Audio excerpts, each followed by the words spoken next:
Mi nombre es María Guadalupe Navarro Jiménez y hoy voy a estar hablando de la regulación del calcio y otros elementos inorgánicos.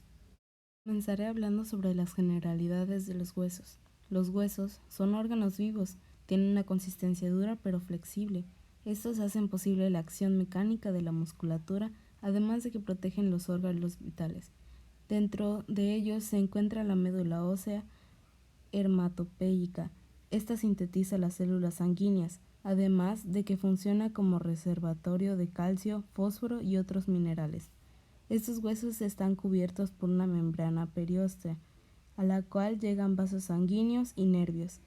Ellos muestran tamaños y formas diferentes, pero tienen en común una estructura. Los huesos representan el 80% del volumen total y su superficie interna está unida al hueso esponjoso o trabecular. Esta constituye el 20% restante. El tejido óseo esponjoso proporciona a nuestros huesos ligereza, mientras que su sustancia compacta resiste la flexión, torsión y eshillazamiento. Podemos dividir en términos anatómicos a los huesos largos en tres partes principales: la diáfisis, la epífisis y la metáfisis. La diáfisis es la parte más extensa del hueso. Esta corresponde a la porción media. La epífisis son dos extremos más gruesos que se encuentran en las superficies. En ella se inserta una gran cantidad de ligamentos y tendones que refuerzan la articulación. La metáfisis son pequeñas zonas rectangulares comprendidas entre la epífisis y la diáfisis. En ellas se encuentra el cartílago de crecimiento de los niños. El tejido óseo es compuesto por una matriz extracelular de tejido conectivo mineralizado y células.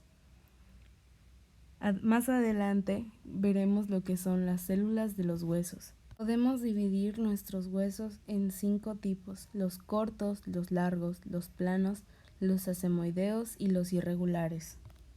Ahora veremos las células de los huesos.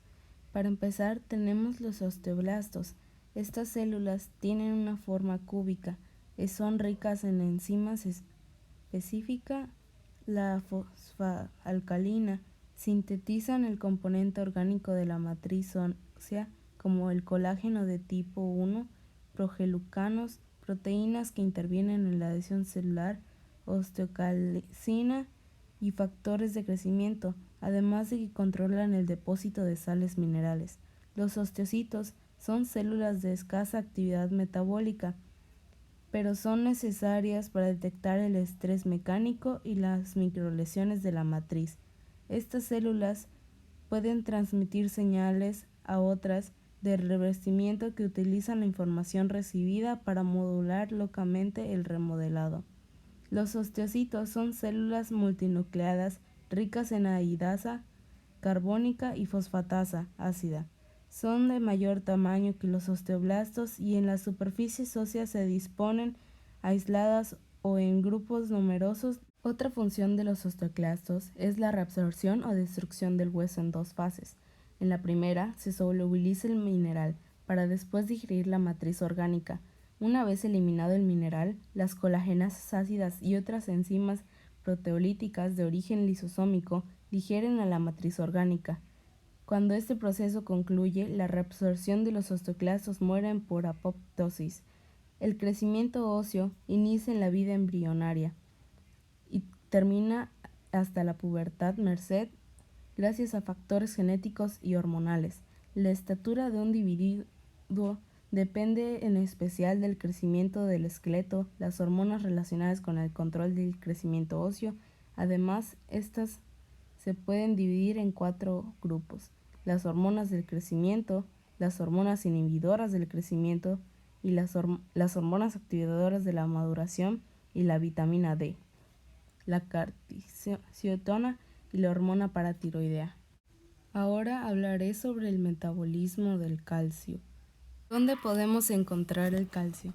El calcio podemos encontrarlo en el 99% acumulado en los huesos y dientes, además de que podemos encontrarlos en productos lácteos como la leche, el queso y los yogures, pero a pesar de eso podemos encontrarlos en productos no de origen no animal como lo son las leguminosas, las verduras como la col. Ahora hablaré sobre los requerimientos del calcio. Las concentraciones séricas del calcio deben mantenerse controladas de forma estrecha entre 9 y 10 miligramos. Esta debe ser la mitad del calcio sérico que hallada en las proteínas como la albumina, la proteína fijadora de calcio, y el otro 6% debe formar complejos con compuestos de bajo peso molecular como el citrato. El otro 47% debe encontrarse ionizado en forma activa. Los requerimientos del calcio pueden variar con la edad y las condiciones fisiológicas, pero siempre deben oscilar entre los 1000 y 1300 miligramos al día. Una de las principales fuentes de calcio, como ya mencionamos, son la leche y sus derivados, como el queso, el yogur y la crema, además de las verduras, como los berros y algunas leguminosas. Ahora hablaré sobre la absorción del calcio. La absorción de este puede variar de 20 a 60% dependiendo de la regulación hormonal y la solubilidad de los compuestos de calcio ingeridos, como ciertos ácidos orgánicos y aminoácidos, los cuales estimulan la absorción. El calcio se absorbe mediante transporte activo en el duodeno y el yeyuno, pero existe la forma pasiva y no controlada, que es en el intestino delgado. Ahora hablaré sobre el recambio óseo. A este se le denomina al volumen total de hueso que se renueva por remodelado por unidad de tiempo y es directamente proporcional al número de ciclos de remodelado que tienen lugar. La diferencia entre el volumen del hueso formado y el hueso reabsorbido por unidad de tiempo se conoce como balance óseo. El balance de un nutrimento similar al económico depende de los ingresos, o sea, el consumo. El remodelado óseo depende de un control hormonal. Son en particular importantes la hormona paratiroidea y la vitamina D, además de que influyen las hormonas tiroideas, los esteroides sexuales, la glucocorticoides, la insulina y la hormona del crecimiento. Algunas de esas hormonas inducen directamente en las células óseas, tanto que en otras actúan de manera indirecta y modulan la síntesis o la actividad de los factores locales. El tejido óseo es el único que puede repararse por completo gracias a procesos durante la embriogénesis, que cuando el hueso es sometido a fuerzas superiores mayores a su resistencia mecánica, donde aparece una línea de fractura en donde la reparación es necesaria, las células establecen puentes de tejido óseo inmaduro, sin orientación espacial definida.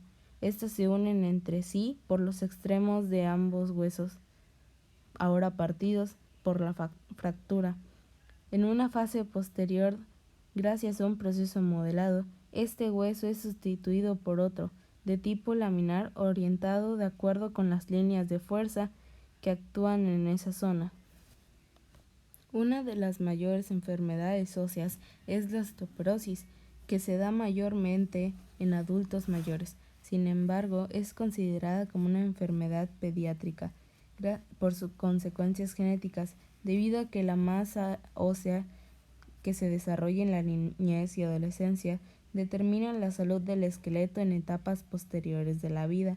Existen factores que favorecen la osteoporosis, como lo son la menopausia, el consumo de alcohol y cafeína, el tabaquismo, la administración prolongada de fármacos como los corticosteroides, la absorción deficiente del calcio en el intestino, deficiencias de dicho mineral en la alimentación, sobre todo en la adolescencia y la juventud, y el consumo excesivo de refrescos carbonados, además de una vida sedentaria, pueden concluir que la dieta y actividad física o la exposición a los rayos solares contribuyen de manera favorable a la salud del sistema óseo. Y con esto termino lo que es mi exposición sobre el tema de el metabolismo del calcio y a continuación dejaré lo que es mi bibliografía. Gracias.